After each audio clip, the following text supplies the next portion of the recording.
সিরাজগঞ্জে বঙ্গবন্ধু সেতু থেকে ঈশ্বরদী পর্যন্ত ৪৬টি রেল গেট থাকলেও এর মধ্যে গেটম্যান আছে ৩০টিতে, আর বাকি ১৬টির অনুমোদন থাকলেও নেই গেটম্যান, যার ফলে এই জায়গাগুলোতে মাঝে মধ্যে ঘটছে ছোট বড় দুর্ঘটনা। আর রেল কর্তৃপক্ষ, রেলওয়ে পুলিশ বলছে গেটম্যান বাড়ানোর পাশাপাশি সাধারণ মানুষ নিজে থেকে সচেতন না হলে কোনোভাবেই থামানো যাবে না এই দুর্ঘটনা। সিরাজগঞ্জ থেকে জিন্না ফারুকের রিপোর্টে থাকছে বিস্তারিত। সিরাজগঞ্জ থেকে ঈশ্বরদী পর্যন্ত দীর্ঘ ৯৮ কিলোমিটার রেলপথ দিয়ে প্রতিনিয়ত যাত্রীবাহী ও মালবাহী প্রায় ৪০টি ট্রেন পারাপার হয়। এখানে রেলগেট আছে ৪৬টি, এর মধ্যে ৩০টিতে আছে গেটম্যান। বাকি ১৬টি গেটের অনুমোদন থাকলেও নেই গেটম্যান। এর পাশাপাশি অনুমোদনহীনভাবে গড়ে উঠেছে আরও ১০টি রেলগেট, যার ফলে এই রেলপথে প্রতিদিন জীবনের ঝুঁকি নিয়ে যাতায়াত করছে হাজার হাজার মানুষ। স্থানীয়দের অভিযোগ, অরক্ষিত রেলগেটগুলোতে গেটম্যান না থাকায় প্রায় ঘটছে ছোট বড় দুর্ঘটনা।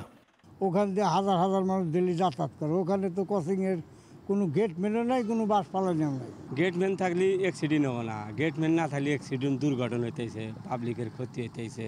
যে সমস্ত গেটে গেটম্যান নাই সেখানে শক্তিশালী গেটম্যান দেওয়া প্রয়োজন।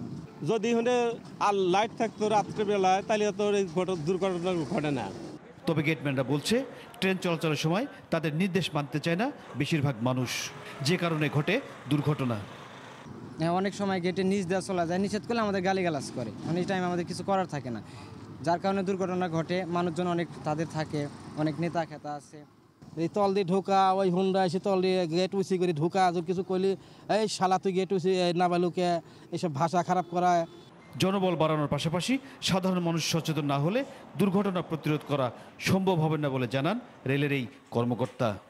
দ্রুত গাড়ি যাবে, সেই গাড়িটা তো ব্রেক মারলেই তো এটা হোন্ডা না যে থামতে পারে, যার কারণে অনেক সময় যেগুলি ঘটনা ঘটে অনেক সময় কিন্তু